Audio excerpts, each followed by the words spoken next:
Hello and welcome to the Business Book Club. This episode we're going to be looking at Pre-suasion by Robert Cialdini. Is it possible to make some tiny changes to the way that you communicate or set up a persuasive scenario to increase your likelihood of getting a yes? Here to find out, we have Kieran Doherty of Stellify Media, a Sony company, and Laura Jackson from BDO. Kieran, you pitch for a living. How important is it for you to be persuasive? Very important. If I pitch and I don't sell, then I don't eat. So, hugely important that I pitch properly. Look, people don't realise the TV industry is 90% the pitch and 10% the production. Isn't that true? I mean, if you don't get that critical yes, nothing happens. TV is just all sales. It's no different. And then when you have that epiphany and you realise that it's just sales. Laura, in professional services, you have to pitch for every piece of work that your business wins. How important is it to you guys? Is it as important as the TV industry? I think it's equally as important. And I was just about to say, Kieran, I don't think pitching is unique to the television industry. Everybody in professional services, and I like to use this phrase, has to learn to sing for their supper. When you became an accountant, I bet you didn't think that pitching, asking for work, doing those business presentations would be so important. I know, I agree. And marketing, how you market yourself, your brand, all of those things are really, really important. I suppose for you, Kieran, your company is now one of the biggest production companies over only the last 2 years in Ireland, doing big international formats. Have they all been driven by your ability to persuade? Yes, yeah. And not just mine, but the team that I work with, and we build products, we do taster tapes, we create presentations, but all with that in mind is that when you get that half an hour in the room, or sometimes 10 minutes, or sometimes 2 minutes, that's your opportunity and you have to sell yourself. But going into that book, pre all of that, we had to build a brand as a company and as creatives and as producers that when we went in, they were primed to take us seriously. Because the shows we pitch, we don't pitch, small shows, we pitch big formats.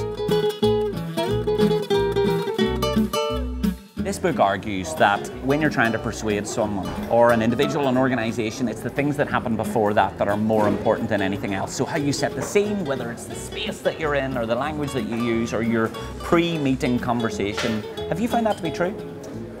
Yes and no. You don't always have control of the area in which you're pitching, and for us we would pitch quiz shows occasionally, and that means you're doing a run through in a room with commissioners, so they're going to be the contestants, and you don't always know the shape of the room that you're going into. Yeah, because one of the things, one of my takeaways in my industry in professional services, where you sit around the table and who's going to say what determines how successful you can be. So if you have something and you want to be the influencer, the key decision maker, you don't sit beside them, isn't that right? So well, he said something very interesting about that, didn't he? Yeah, so you sit opposite them, so that the person who's going to be making the decision isn't thinking about what they're just about to say before you. But how easy is that? When you're in a pitch situation, can you actually say, sorry, I know you've asked me to sit beside you, but can I sit facing you, and can you speak before me?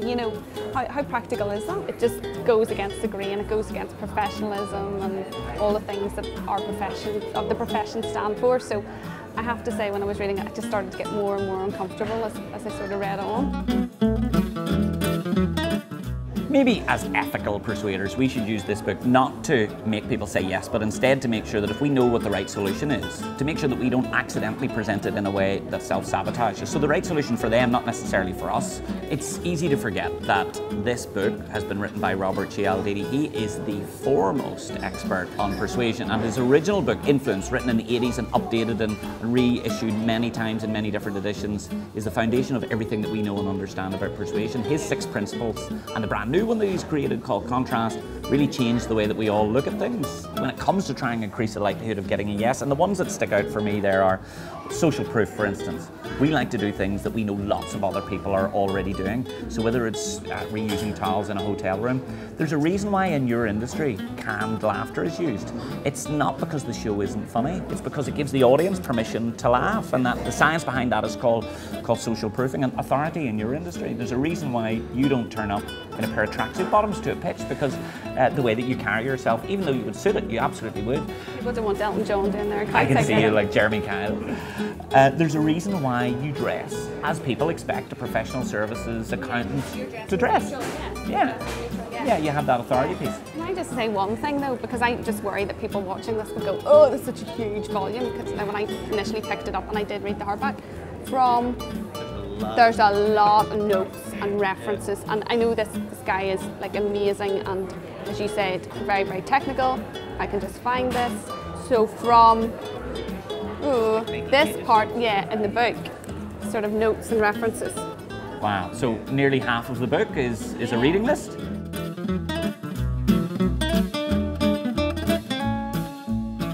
Talking about the book then, Laura, you're never backwards about saying what you don't like about it.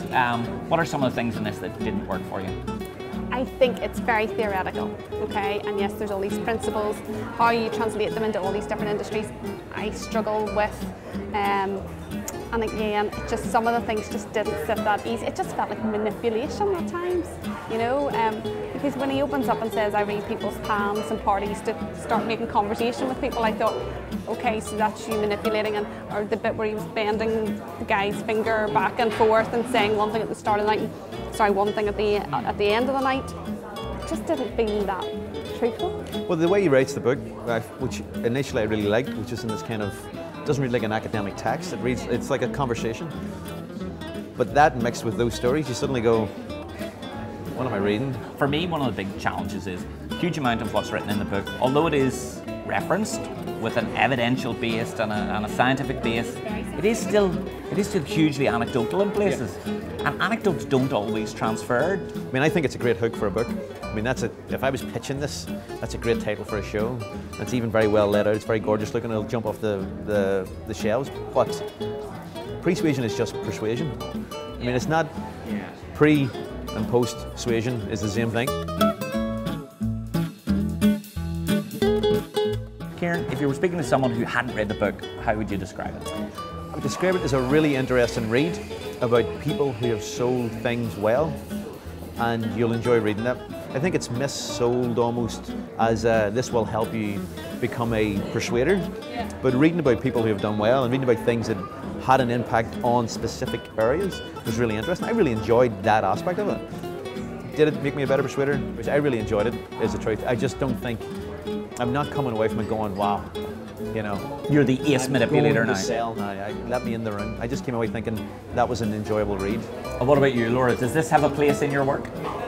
Influencing people definitely has a place in my work, and being an influencer is very important to me. However, being a manipulator, no.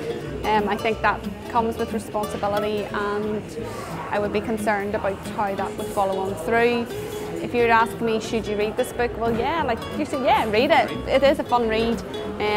But as a serious business book, I'm just not so sure. Well, Kieran, thank you for joining us. We appreciate it. Let us know what you think of the book on social media. Like, comment, share, subscribe, and you could win a copy of it if you haven't got one already. And we'll see you next time at the Business Book Club.